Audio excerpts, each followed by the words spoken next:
This is Frank Islam, Chairman and CEO of FI Investment Group and your host of Washington Current Review, where we interview leading voices from business and politics that impact you, the viewer. Today, our guest is David Bulova, and he is in the House of the Virginia Assembly. Thank you very much for coming, David. Appreciated that. Tell me a little bit about yourself. Great. Well, first of all, thank you very much for having me on. It's been a real privilege to be able to represent the 37th District in the Virginia House of Delegates for the last 10 years. And that includes the city of Fairfax, George Mason University, and also parts of Centerville. And actually grew up here. My wife and I were high school sweethearts. We met at Robinson High School. And so when we settled back down to raise a family, I knew I wanted to get involved in civic activities. And so civic engagement is the key absolutely ingredient for all of us. Yeah. In order for us to succeed. Go ahead. Yep, no, exactly. You know, our quality of life depends on Sure. volunteers and giving back to the community. So I served as chair of the county's Consumer Protection Commission for a number of years, got involved in scouting, youth sports. My wife and I helped to start our National Night Out Against Crime for our community.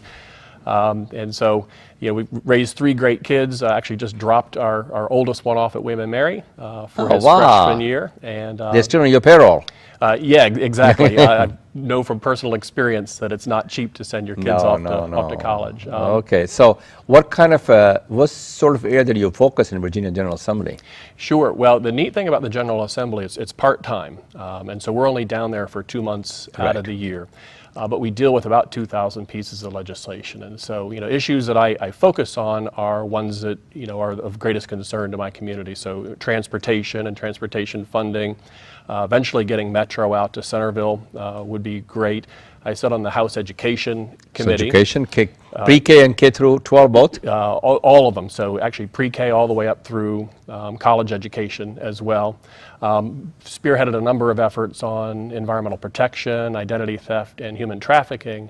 This last year, given the focus on ethics reform, I put in a bill to really tighten up ethics requirements for legislators, and was very pleased that the final bill that was passed and signed by Governor McAuliffe incorporated that bill and those ideas. So what are the things that you have done in the Virginia Assembly in terms of legislation that you take a lot of pride in it? You know, there's a lot of things, you know, that you take a lot of pride in when you're working with constituents. And that have been a success story. Yeah, I think, you know, the biggest success story deals with the issue of human trafficking. Human trafficking. Most You're people, talking about sex trafficking? Or sex trafficking. Yeah. And so most people in Virginia don't realize how big of an issue it is. But I did not realize it was such a big deal. Yeah. You know, with the high immigrant population, we've got Dulles, we've got the Port of Hampton roads, I-81, 95, and so it's an issue that has become critical. The problem is that you need to have the law enforcement tools to help find it and then to enforce against perpetrators. And so I've worked very closely with a group called the Polaris Project to help bring awareness and pass legislation to ensure that those who engage in sex crimes, that they are caught and they're put in jail. What about the traffic congestion we have in Fairfax County? It's pretty bad. It's horrible. Yeah. And what do we need to do to fix this thing? Yeah. Well, great question. And it's just not the Fairfax, more Northern Virginia. No, it's all of Northern Virginia. It's the whole D.C. metro area. And there's no silver bullet. What I do know is that you can't... So there's no secret sauce? No secret sauce. But what I do know is you can't build infrastructure for free. And you as a businessman know that. And so you need to raise revenue in order to invest in transportation. Okay, so can you raise the revenue? Can you raise your taxes? Yeah, well, actually in 2013, after nearly a quarter of a century of no action, we finally passed new funding for transportation that'll put billions of dollars into our infrastructure here in Northern Virginia. And where did the money come from? The money came from raising a bit on the sales tax, the grantors and realtors tax. So it came from a number of different places so that it didn't hurt any one sector Makes sense. too much. Yeah. Mm-hmm. Now the idea is that we need to get that new money and apply it where it makes the most sense. So and what is that makes most sense? Yeah, and so, you know, for instance, expanding I-66 makes a lot of sense. We've got a lot of bottlenecks here in Northern Virginia, so I-66 and 28 is a great example of something that needs to be fixed. But I'm also a big believer in utilizing technology to help maximize the efficiency of our existing infrastructure. We're not going to be able to pave our way out of the situation. And so, we need to do better timing of lights. We need to do real-time monitoring and modeling so that we're able to get more people through on our existing roads and streets. So you talk about the congestion. So it's just not the roadways. Is that what you're concentrating? Is it getting the metro there, getting access to the buses and things like that for the transportation? Right. So you're talking about the whole 9 yard here. Needs to be a multimodal, comprehensive solution. Yeah, and even when looking at, for instance, I-66, when VDOT was doing their studies about what will it take to untangle that corridor, no one solution fixed it. They basically said it's got to be all of the above. We got to have mass transit. We have to have bus rapid transit. We have to have new lanes. We need to make it easier to for pedestrians and bicyclists to get around. So all of those things are critical to successfully reducing congestion in Northern Virginia. You alluded to the business as we sat here during our conversation. So the question is, especially the Fairfax County, which you represent, in the Northern Virginia community, is for the last 20, 25 years, there's a lot more diversity there. Oh, yeah. So there are a lot more minority-owned businesses. As a result, you can get a set-aside from the state as well as from the federal government. Right. And federal government, which is called 8A, which is the Small Business Administration set-aside program that goes to targeted to those minority-owned companies.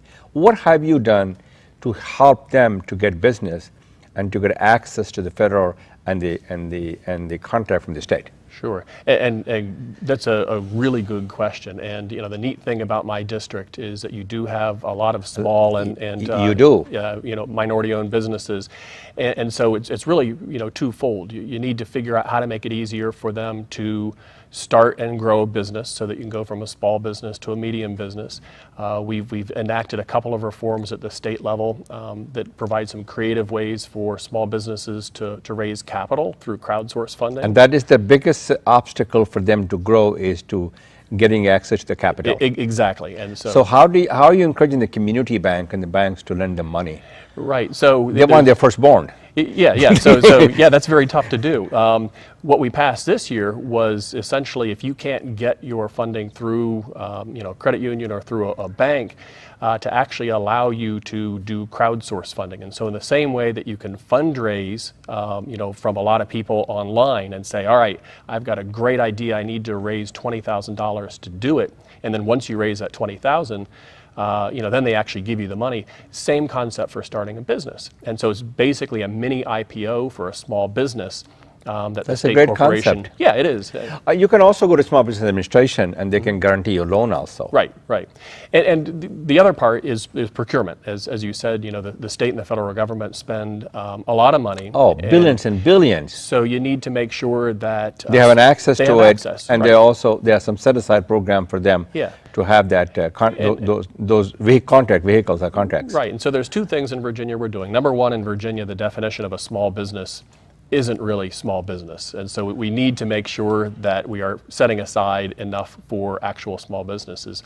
The other thing that Governor McAuliffe is doing that I very strongly support is, when possible, unbundling contracts. Well, I think that's what the federal government has done. Yeah. Because the contracts are very large. Right. And the large company will have access to those contracts rather than a small business. Exactly. So if you break them and make a set aside for a small business, and that will allow for small business to bid those contracts and win. Yep, exactly. So I think that's a great idea, unbundling of those contracts. Yeah. So my question to you is that the same kind of policy? Do you believe that with the federal policy, which has a set-aside program for the minority-owned, you're doing the same thing for the disadvantaged-owned business at the state level as well? Right, and I think, for instance, one of the solutions to making sure that our definition of a small business is reflective of a small business is having that definition be the same as the federal. So, which is the reflection over their number of employees and the dollar of it, and the dollar. Correct. Okay. Right. Exactly. So, the Virginia economy, as you probably know, used to be dependent a lot, especially Northern Virginia part of that, on the federal contracts. Right. It has diversified. It's more into the communication. It's more into manufacturing. Right. So, what kind of things you're looking for to diversify, because you cannot be too much dependent on Uncle Sam. Right. Yeah, sequestration. And this probably has hurt you a lot. Very much hurt us. In fact, last year when sequestration kicked in, it blew about a $2 billion hole in our budget. And so it really was a wake-up call that we needed to diversify our economy.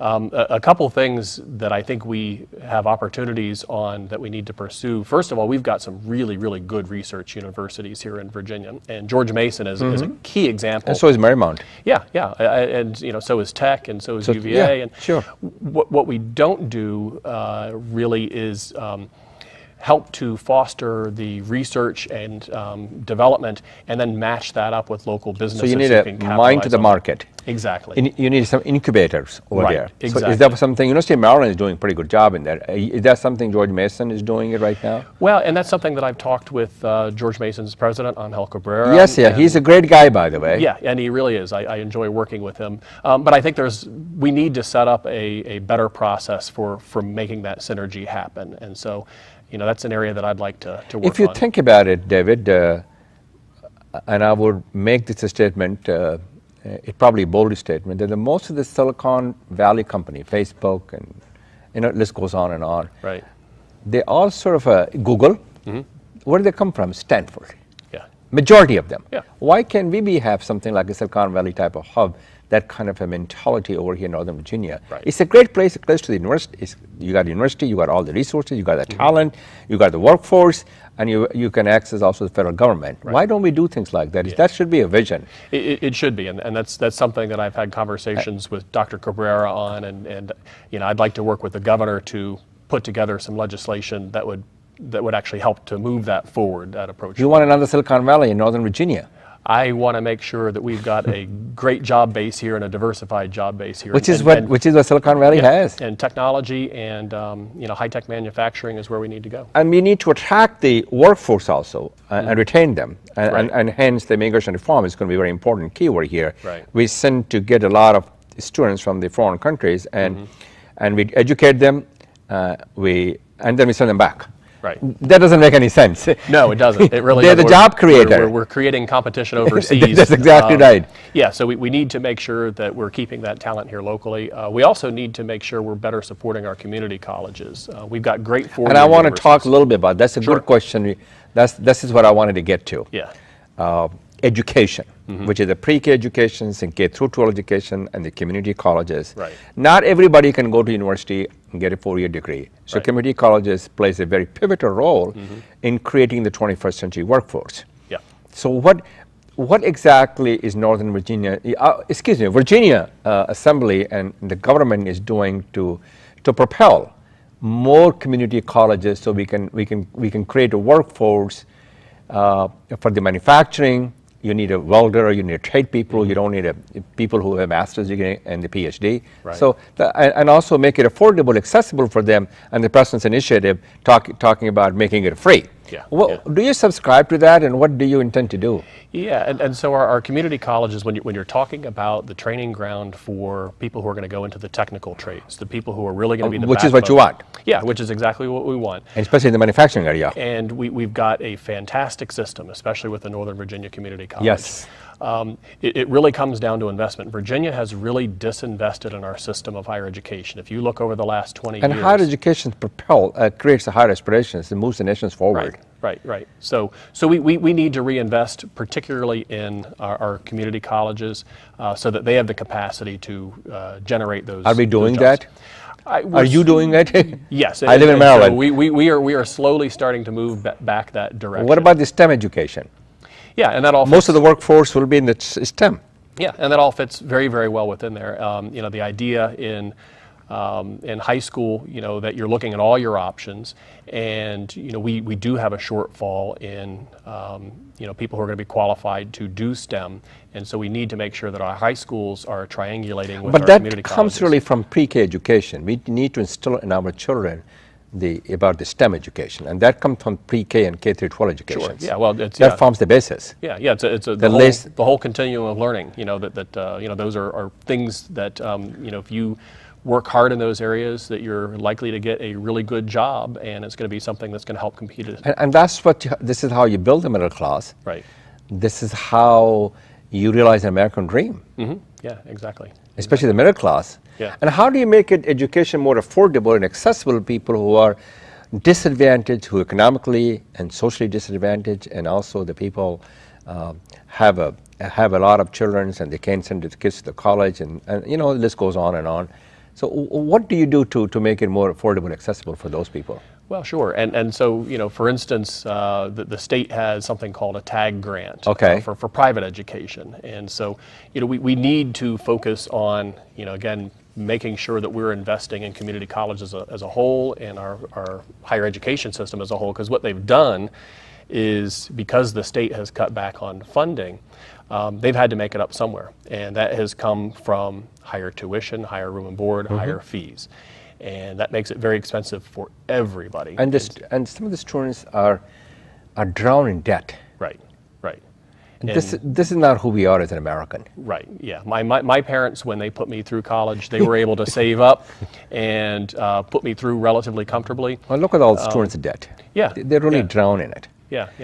Now let's change a little bit of focus to the environmental issues and the climate, global change climate program, which is a lot of things. So what exactly do you do in that area? Yeah, and Virginia really has the most to lose with climate change and sea level rise. When you think about where our assets are, the Port of Hampton Roads, all the military bases, that's something, climate change can have a big impact. You're absolutely right. And so, really there's a couple ways of looking at investing in technology and renewable energy. So number one, it's good for the environment. So do you give to the homeowners sort of tax write-up on the renewable energy, which is the green energy, the solar energy, and thermal energy? We've made some baby steps in that direction, mostly for creating green jobs. But what we need to do is have more direct investment to get people to invest in solar energy. And not only solar, is thermal. Yeah. Any type of green energy. Sure, yeah, absolutely. This last year, the governor asked me to introduce legislation to create a solar energy development authority. Sure. Which I was very pleased to sponsor. What about the windmills? Yeah. This is a great place in Northern Virginia along the water. Yeah, exactly. In Southern Virginia. Yeah, not so much out in the Appalachian Ridge. Right. But out there on the coast of Virginia Beach. Yes. And the nice thing is that you can't see it. Our that's continental exactly shelf right. goes off long enough. Yes. And so we actually put together a wind energy development authority that is working on how to make that happen. The Solar Energy Development Authority that I sponsored is the sister to that effort, which is how do we incentivize, what are the barriers to entry so that we can get rid of those and actually grow this. Because when you think about the potential growth in solar or renewable, the whole clean energy, it's huge. And I want to make sure Virginia is capitalizing on that. I'm all for it. So if you're elected again, and when the election? November 3rd. November 3rd. November 3rd. I hope you do get elected. Thank I you. want you to, at the end, to tell people that you're running it, and that's the reason you're running it. I want people to tell the people you want to get their vote, how important it is. So what do you intend to accomplish? Yeah, and so, again, I think, we need to continue to focus on diversifying our economy. That's very well said. Two things. To protect the environment. Yeah, two things, and protect the environment. Two things that really feed into that are transportation. Yes. And so, we've made some good investments. We need to further that along. And then education, as we discussed. You cannot have a world-class economy. Education, environment. Education, environment, transportation. And all those things feed right into very well said, development. EET. Yes. I will tell you, one thing I am passionate about, though, is nonpartisan redistricting reform. And it's not an issue that gets discussed a lot, but if you think about the health of our democracy, so many of our districts... You're talking about gerrymandering? Yes, so many of our districts are gerrymandered that they're not competitive anymore. No. And so I would like to continue to work on that issue. It got to be fair. As well. It got to be really fair. Yeah. So, David, you're doing a great job, and I hope you continue on that job so you can have a path forward, so you can help the community as well. I want you to talk to our viewer over here, tell us a little bit about why should they vote for you, why they should be engaged politically, and how they contact you. Sure. Well, let me just say, first of all, it's great to be here, and thank you everybody for tuning in. This is all about future generations and what kind of legacy we leave for them. Virginia is a great place. But we can do better. We can do better with respect to our economy. We can make our schools even better. We need to focus on transportation. And so those are some great challenges ahead that I'm looking forward to working with my constituents on. I'm a problem solver. I know that you need to work across the aisle to get things accomplished down in Richmond. The great thing about state government is that it's accessible. And so, you can reach out to me, you can reach out to whoever your legislature is, and you will go ahead and get a reply and actually be able to get some things done. And how do they contact you, David? Yep, to contact me, best thing to do is either go to my webpage, which is davidbulova.com, or you can also visit my Facebook page at Delegate David Bulova. And why should people vote for you? Why would they keep you on your job? Why would they keep me on my job? Well, I'll tell you what, I've worked very, very hard for this district. Okay. I have a record of accomplishment. But you want to do more. And I want to do more. But also, I'm a very strong believer, and not everybody is, of making sure that my constituents are part of the decision-making process. That's a good way to put it. I'm a representative, and democracy is stronger when it's a team and the effort. democracy, we live in a representative democracy. Right. So you create a common cause and common goal for everyone to work together. Yeah, exactly. Well, and the thing is that you're not always going to be able to agree on an issue. But if people feel that their voice has been heard, and they have a seat at the table? Exactly. Then they'll come back, and that's really what the fabric of our community is all about. Well, thank you for your vision and values and what you're doing for our country, for our community, and for Virginia in particular. I hope that people will keep you. I hope they go vote for it, and they vote for this guy over here. I shouldn't be saying that, but I will. Thanks very much, David, for coming here. Thank you. I appreciated that. This is Frank Islam wishing you a great week, and thank you for watching.